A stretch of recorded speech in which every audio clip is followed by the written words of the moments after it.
If you like cruise ship casinos, you're going to want to see this one. Today we're touring Casino Royale on Star of the Seas, one of the newest and largest casinos Royal Caribbean has ever built. We're going to walk through the entire casino, look at some of the slot machines you'll find on board, and talk about what it's actually like to gamble here during a cruise. Hey everyone, Ryan here. Welcome back to High Rollin' Seas. If you're new here, this channel is all about cruise ship tips, ship tours, and Casino Royale tips to help you get the most out of your cruise experience. We're starting on the forward part of the ship in the casino, and we come to Coin Trio. These are not one of my favorites, but I always see them busy. I did enjoy that this is very much laid out like the Quantum, where there's tables in the middle. We come here to Ultimate Firelink. This is one of my favorites. I actually hit a really good minor jackpot on this on the cruise. Buffalo Gold. They were always busy, so I could never get on these, but they're always a fun game to play. This game here is called Raise the Sails. Again, always busy. I could never get on it, along with the game right next to it with the repeating wins. Could never get on these. They were busy the entire cruise. Fortune Frenzy, this is always a fun one. Again, was relatively busy the entire cruise. This side of the casino was actually very busy for the entire cruise, so it was hard to get on games over here. Do Fu Do Kai, basically 88 fortunes. There's the other side of Fortune Frenzy. 88 fortunes, I did okay on it. I didn't really play it too often, again, because it was extremely busy. The Wonder 4 Extreme Games jackpot, I hit an almost $8,000 jackpot on the Navigator on that particular game. But on this ship, it was not very nice to me.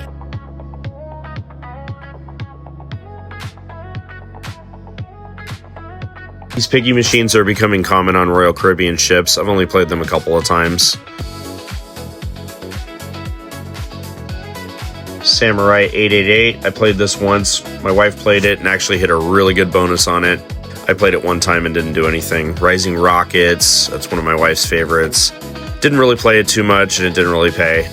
We come to Wu Jin Pin. Now these games are extremely interesting because you can buy the bonus. You don't need to play the slot on those, you can actually just buy the bonus game. And sometimes it works really well, sometimes it doesn't. Of course, we come across to Huff and Even More Puff, my complete nemesis. I played this a lot of the cruise and got absolutely destroyed like normal.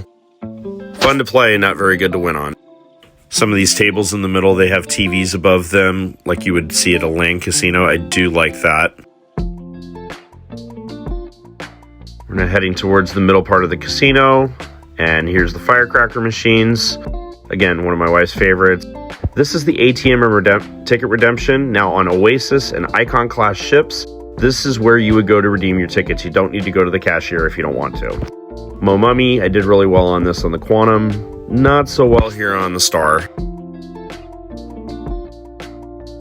This is the other side of Mo Mummy.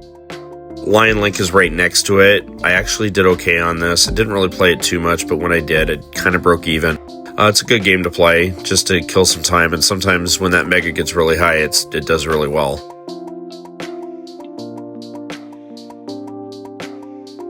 Right next to the other side of Lion Link, there's more firecracker machines. These were always busy, as they typically are. Did not do well on these at all. Wife got a good bonus or two, but didn't really pay. Now the bar. This is one of my favorite parts of Star of the Seas Casino. They have video poker at the bar. So if you want to sit there and have a drink, you can be easily noticed, especially if you have Prime or Signature and you're getting free drinks in the casino. You can be easily noticed to get a drink, and it's beautiful. Some more Wu Jin Pin machines and the cashier's cage. This is where you would go to get your free play if you want on Price is Right or any of the other events. Huff and More Puff, the classic. Played those a couple times, did not do well. This machine right here with the devils, the different monsters, it was not good at all. Didn't even pay. Didn't even hit good line hits either. We got the Crazy Chickens, which are like the firecrackers. Didn't get a chance to play those. They were full the entire cruise. Buffalo Triple Power. Those were usually pretty busy. I think I played it once. Didn't do too well on it. On the other side of the Timber Gold, there are one Lion Link machine and a couple of new Dancing Drums machines. Didn't get to play the Dancing Drums, but I did play the Lion Links, and like I said before, did okay on them. Mo Mummy, one of my favorites, but not in terms of paying. It doesn't really pay very well for me, but it was fun. Got to play it a few times. There's the other side. There's more mummy machines.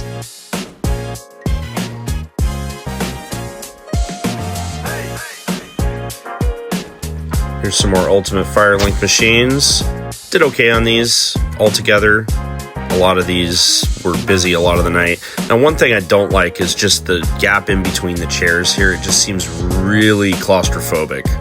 More Fortune Frenzy machines. It was just really hard to get on those machines because I'm a bigger guy and there's not much room between those chairs. Here's some of the Triple Treasures machines. I like to call them the leprechaun machines. So on the Star of the Seas, they have a high limit room. So there's a cashier, which I never saw open the entire cruise.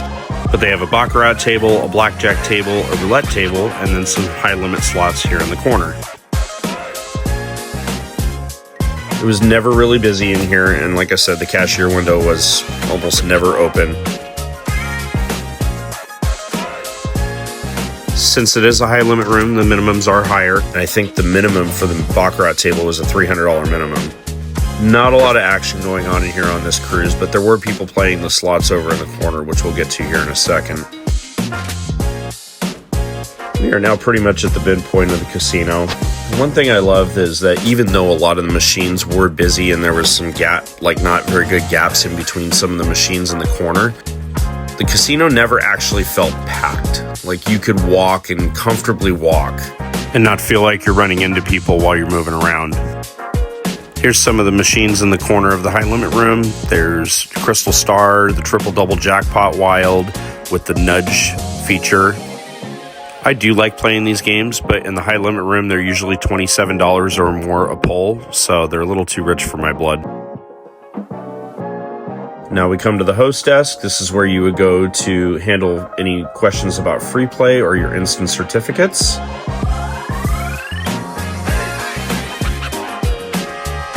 Heading more towards the middle, we have some more tables. We'll get to that here shortly. There's a lot of seating area at the bar. Good spot to hang out and have a drink with everyone. If you're taking a break in between playing, or even if you're down there not to play and just drink. We come to Dragon Link. I kid you not, I saw 4 major jackpots hit on these machines, and the Autumn Moon at the end hit twice on the same cruise. They are usually feast or famine, but they do hit. These are the machines that are being used for the slot tournament. There was various different Konami machines on here. The ones at the end were like a free games type a drum set bit, which I actually enjoyed. The Kismet Cat, these are not very good machines. They're very high volatility. They don't pay well with line hits or the bonus. So my recommendation is, unless you have a good amount of money to burn, I would stay away from those.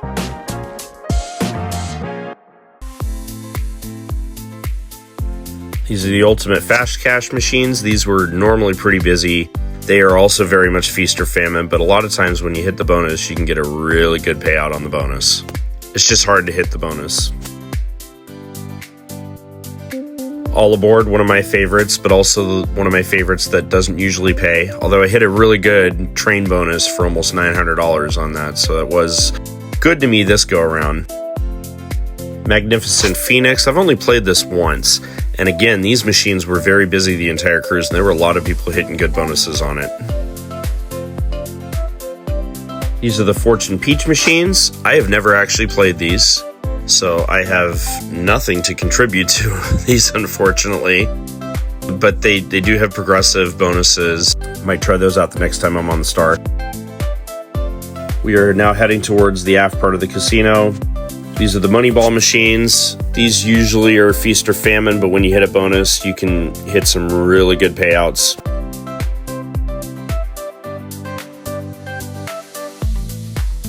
This is my wife's favorite game, Invaders from the Planet Moolah, or as she likes to call it, Moo.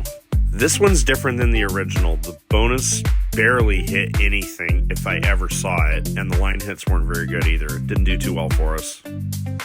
These are the Wonder 4 towers. Saw these busy the entire cruise, didn't really have a chance to get on them with the super free games. Buffalo Ascension, I hit an okay bonus on it once. Didn't really play them all that much, and there weren't a lot of people playing it, so it looks like they were probably kicking butt on those machines. Some more Huff and even more Puff machines. There was a maxed out major of 25,000 that literally was kicking people's butt until about the second to last night on the cruise. And then it finally paid out. Here's some more of the firecracker machines. Again, my wife likes these. We did okay on them. Very much feast or famine. Much like everything is in Royal Caribbean casinos anymore in general. They're all very high volatility.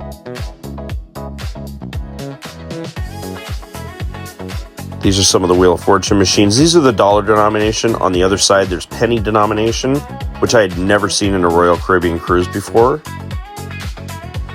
More of the triple treasures, what I like to call the leprechaun machines. Although the Dracula one on the far left, I actually hit a very surprising bonus on it. These machines right here, these are the green spin with the wheel and basically like a big money machine. What you see is what you win. And then we come to the balloons. My wife hit a really good bonus on this one, which was very surprising because these machines are also feast or famine. I think it's called Lantern Dragon, something like that. Coming to the back corner of the aft section of the casino, here's some more buffaloes, some more Mo Mummy. These beat the tar out of me like they normally do.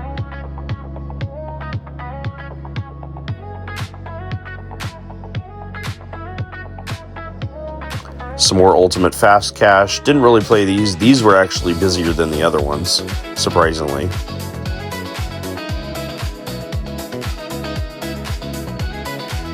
These are usually the Lotus Link machines. I actually like playing these. I do pretty well on them. These are also one of those where you can see the free games and see how close you are to the free games bonus. So they are feast or famine. The other side of the Huff and Puffs. These are always high volatility machines. They are feast or famine, much like everything in Royal Caribbean casinos, like I said earlier. Mystical Unicorn. I saw one person play this and hit a decent bonus, but he was playing $25 a spin. I didn't see anybody win on that at all during the entire cruise. And then I saw some of these newer machines with the bombs. They looked interesting, but they were always busy. Now we come to the Prosperity Link and Magical Lamp. These always had someone on them, even when the casinos weren't open. As you can see, a couple people sitting there. They're just sitting there waiting for the casino to open so they can be on those machines. It was insane. I don't remember the name of this machine, but I played it once. Hit an okay bonus. It wasn't too exciting. These Tempest machines, they're very much like Huff and Puffs. If you love Huff and Puff, they're almost identically the same. They are feast or famine. You'll see the bonuses extremely hard to get. They're just like Huff and Puff, dead on. Top dollar, I saw someone hit a big bonus on that. Cleopatra Legacy. Never saw that in a casino before. I was actually excited to play it. And I hit a pretty good bonus on it. But it's like everything else in the casino. It's very hard to hit the bonus. Phoenix Link, somebody hit the grand while we were on the ship. These were always busy. And then this bank with double gold, pinball, and top dollar. This is where I spent a good amount of time. Hit one bonus on pinball, wasn't that great. Hit a couple bonuses on top dollar, it was okay. Didn't really play double gold all that much. But for those of you that like the 3-roll machines, these are one of the very few that are inside the casino on Star of the Seas. These are the new piggy banking machines. Hit a couple good bonuses on them. Other than that, they were feast or famine. Never seen those machines before with the pigs and the almost looking like Zeus. I think I saw one person hit a bonus on it. More of the Kiss-A-Make cat machines. Again, if you don't have a lot of money to spend or burn on that, I would highly recommend don't play them. This game was interesting. It was something hog, and it said get piggy with it. Did not actually see anyone play those. Here's more of the Rising Rocket machines. These were busy the entire cruise. I didn't really get on them. More of the Dragon Link. Couple of the majors got hit, especially the one at the end, although the guy was down big time when he hit his major jackpot. And I always ask myself, why can't that happen to me? But I digress. More coin trios. We come to the Super Flaming Pots. This is one of my favorites to play. My wife likes playing this with me. We did well in the bonus games. The line hits stink. So really the only way you make money off of it is the bonus, but it is a fun game to play. More firecracker machines. There were a lot of firecracker machines on the ship, and rightly so. They make the casino a good amount of money. Timberwolf and Buffalo, these were right next to the entrance to the aft section of the casino, so they were always busy. There were also a lot of Mo mummies on the ship as well. Buffalo Dash for Cash. My mother-in-law played that and did very well on it, and then the Phoenix Link here right next door. This is Ultimate Firelink Triple Nova, 3 different bonuses that you can trigger with the main bonus. You can also trigger the bonus with just 1 fireball. And there was definitely a lot of huff and even more puff on the ship. More of the Lantern Dragon. I didn't play this bank, but we played the ones earlier. They did do very well for us. Then we come to Aqua Dynasty. We played this once. We hit a bonus on it, and it did okay, but normally those don't pay very well. Dancing Drums Prosperity, those are always a fun one to play. They're always busy as well. Popular one on Royal Caribbean ships. The Quick Hit Firecrackers, I like to call them. Played these a couple times, did okay on them. They're usually ones that you can sit and play for a while. And then the other side of more Ultimate Firelink Triple Nova, these were busy the entire cruise. Here's a bank of the triple double machines. Again, those are extremely expensive to play. I normally don't play them, but they are a fun game to play if you can afford them. This is Jewel of the Dragon. This is one of my favorite games to play. I always usually hit a good bonus on it. The line hits are very good on it. And I find it a fun one to sit around and hang out for a bit.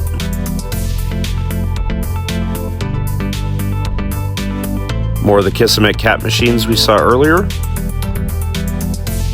Aside from the bar, where there's video poker machines, this is where you're going to find video poker in the back corner here. There's not very many options anymore for video poker on Royal Caribbean ships, except for the older ships, I've found. But if you do enjoy video poker, this is where you would go. Here's a Cats machine and Regal Riches. I like playing these, but they're very feast or famine. The Grand or any of the other diamond games are very hard to get. The line hits are not very good on the machines either. Again, I do enjoy how laid out the casino was, and it did not feel like it was completely packed. There was still open space to move around. Here we have some more triple-double machines with the nudging stacks. Again, I would love to play these machines, but they're just so expensive to play for max bet. Here's some more Dragon Link machines. On this particular bank of Dragon Link machines, someone hit the grand for $150,000 or so on the second to last night of the cruise. This bank of Dragon Link was always busy. We come to more of the piggy machines. I do not remember the name of these. My wife likes playing these, and she hit a bonus, and we were just playing to have a little bit of fun. They're good machines to hang out on.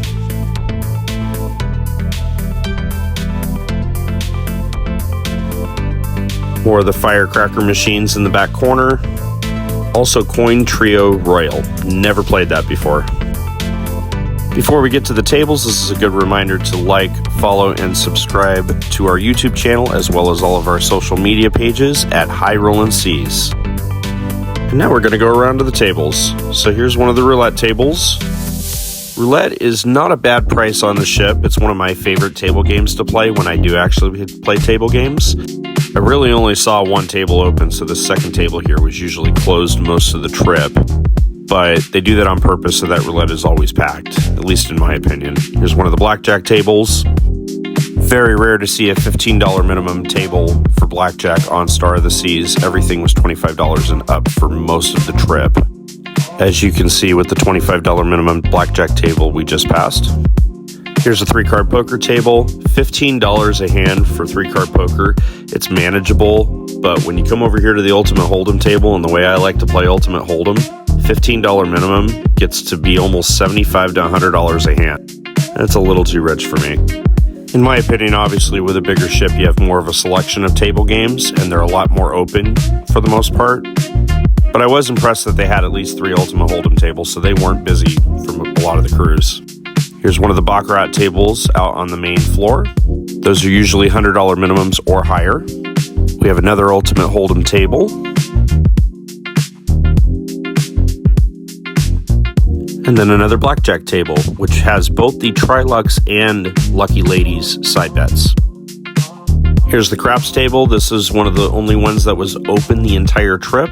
It was very busy as always.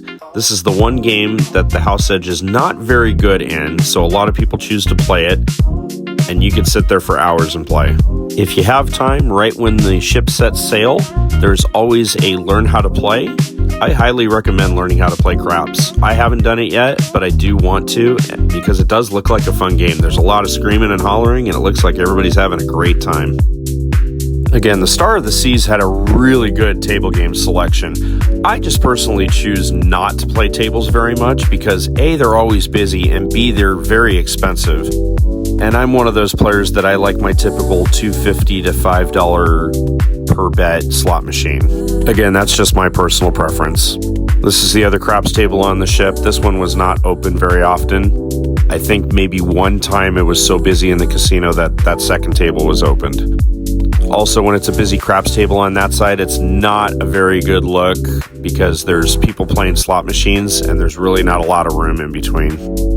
Again, I was extremely impressed with how many Ultimate Hold'em tables they had open, especially the later and more busier it got in the casino. So this pit of tables, which is closer to the forward part of the ship near Music Hall, it was not open very much. There were times where it was open later at night when the casino was busier, but for most of the cruise, this pit was actually closed. This is the Ultimate Hold'em table, and surprisingly, this is the only Ultimate Hold'em table I remember seeing on the ship. This is where you would have your sit and goes, or they would play cash games. It was always busy because I think it was the only table that was open, actually. I would think there was at least 2 tables of Texas Hold'em, but I never saw the second table. We come to the I Love Suits Poker. I wanted to learn how to play this because it's a new game and I had never seen it before on ships, but it was always busy. There's only one table of it, and I never got to learn how to play it. So it is definitely something I want to learn if I go back on the Star anytime soon. For those that want to play table games, I highly recommend doing it on a sea day and getting there early in the morning. That's the best time to be able to play tables, in my opinion. And that is a tour of Star of the Seas Casino Royale. Thank you very much for joining us today. Make sure to like, follow, and subscribe to High Rollin' Seas for more content from cruise ship casinos around the world. And we will see you on the ships.